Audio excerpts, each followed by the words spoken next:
So in today's episode, we are going to explore the question, can medical marijuana help with menstrual cramps?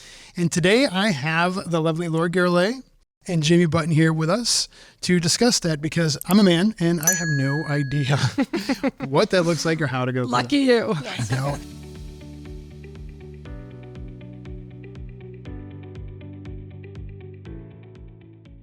And I just want to start this episode by giving tremendous respect to the female species, if I got that right, because just the fact that you have to deal with all this is just, wow. But so thank you for being mothers and being awesome. Thank you, Chad. Thank you. Yes. Perfect. So let's talk a little bit. So, and this is kind of a lesser talked about pain point, right? You know, I mean, I know it's a little bit more private. I think for some people, it's a little harder to talk about it. So I think it's just important for us to just get in front of it, talk about it a little bit, and just see what remedies with medical marijuana could possibly help with some other people. So kind of just starting that off, right? Like, let's talk a little bit, you know, just for maybe some men out there that maybe are trying to sympathize with their wives, or we're just trying to understand it a little bit better, because I think a lot of us just don't really get it. What are some of the symptoms with menstrual cramps that can be really tough? A lot of it is bloating and just a lot of just uncomfortable, a little emotional, and, you know, sometimes it's just a little painful. Well, for me, it was a little painful, but for some women, it could be a little more extreme than others, but cramps can be something that could run a woman's day. So it's really good to have something for a backup and have some compassion for her, because it's not fun. I definitely got the worst of it, or some of the worst. So I've experienced like heavy bloating, nausea, vomiting, chills, and then heavy cramping. So, you know, even as a kid, I had to skip school every month because of it. I was in bed with heat pads and medicine and tea and things like that. So, and then now, you know, it is a little bit better, but, you know, the emotions definitely run high when it's about to come. I still struggle with the heavy cramping, and then the bloating and a little bit of nausea as well. Right. Mm-hmm. Wow. And this is every month? Yes. Wow. I was 12 years old. Wow. I can't imagine. So what are some of the over-the-counter drugs that you may have tried to help kind of combat some of the symptoms with that? Mm-hmm. Midol. Yep. Midol was one. Pamprin. Advil. Advil, Motrin. Those were the ones that I personally tried. Yeah, I took some Advil. Advil was my go-to whenever I have, you know, really bad cramps. And that would help relieve them at the time. So it's not the best for you. So no, that would not recommend not good it. For your kidneys. It's not good at all. Probably, who knows? Yeah. So a lot of side effects. A lot of side effects, yes. Yeah, which isn't long-term, good, okay. especially if you have really severe cramps and you're taking a few of them. Because you could every month.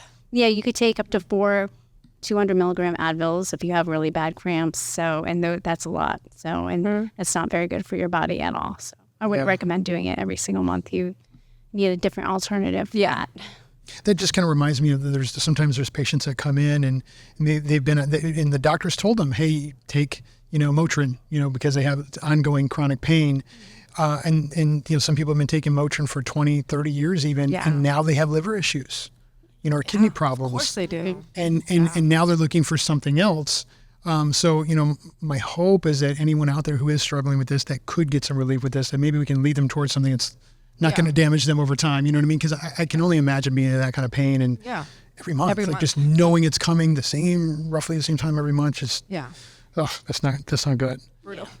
Yeah. So let's talk about some, you know, medical marijuana and what some possible solutions are. Like, you know, have you tried medical marijuana for that? And has it helped at all with anything that you've dealt with? So when I first traveled to Colorado back in early 16, I remember buying suppositories that were made for like menstrual cramps. And I remember trying those. And those seemed to help alleviate a little bit of the cramping. But then fast forward a few months, I become pregnant, I, you know, have my daughter. And then right after that, my period, my cycle definitely changed. And I was trying to use those same suppositories, and they just weren't doing it for me. So I decided, let me just make my own. That way I can make them a little bit stronger. And so that seemed, making my own and kind of being in control of my dosing did seem to help a little bit more.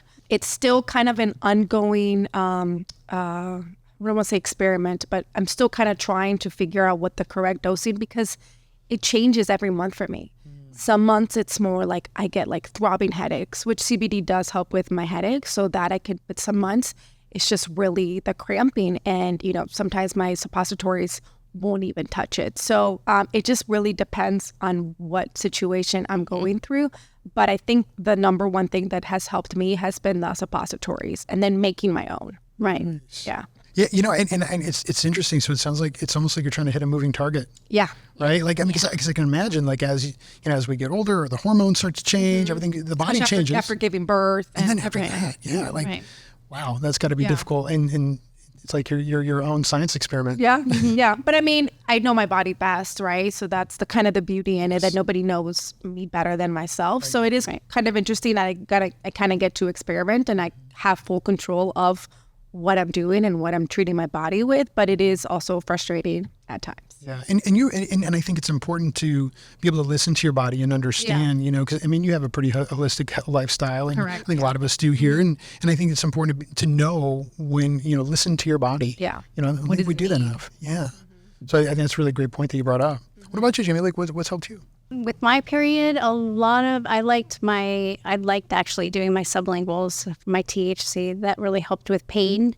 I also really liked, the transdermals that you could put on your stomach for cramps and stuff. I feel like that helps a little bit with inflammation and muscle spasms and everything in your stomach. But, just doing a lot of self-care, some teas, and put some CBD oil in your tea, and just, relax a little bit. That's helped me in the past as well. And transdermals, and I think it's important for people to know, like, there's a lot of creams out there, right? THC and CBD infused creams. You can get one or the other for each one. And transdermals are interesting because there's a compound that helps it get deeper through the walls of the skin, because most topicals don't go through the walls of the skin, and transdermals will go deeper in, get through the walls of the skin. It can really get to those pain points. So it's great that you found that relief. With like a heating pad on top. Over it, yeah. I think I'm going to try that. Hey, there we go. That's what we're figuring out together. Yeah. This is great. So I've never tried the infused tampons. I don't know how that would work. I don't know if you've tried them or if you just tried, but I'd like to, I'd like to know if those. We'll try those. Yeah. A little work experiment. Somebody. Exactly.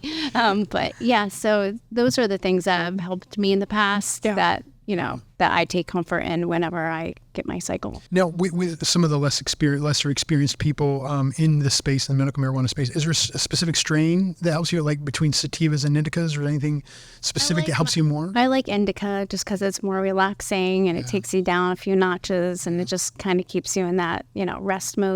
Mellow rest, watch some movies, and just, take care of yourself. And so talking about routes of consumption, so Laura, you've made your own suppositories. Correct. Yeah. That's pretty amazing.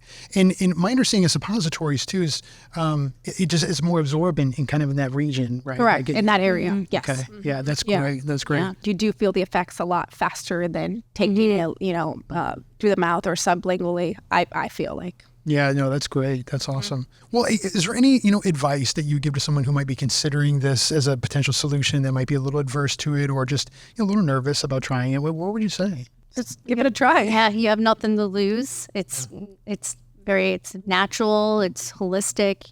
You're not going to hurt yourself. Yeah, so, it's safe. I mean, I'm still experimenting, like I said, trying to find what works for me, just because mine is so different. But there is so many different routes that could really help and alleviate. You don't have to suffer, and you don't have to be taking these over the medications that could eventually lead to some other serious side effects. So all sorts of other issues that you'll end up having, besides just cramps. You'll have everything. We struggle enough. Yeah, we don't need any more.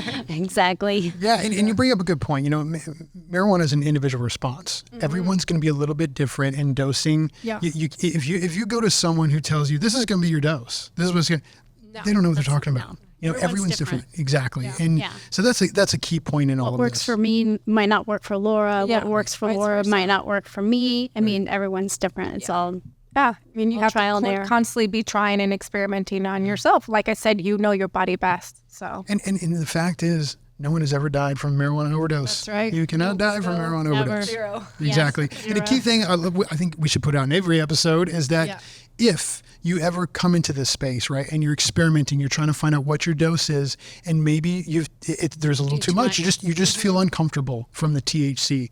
I get it. CBD reverses it. As long as you have your CBD higher than your THC level, right? If you ingest the CBD, it will reverse it. It's just a quick anecdotal story.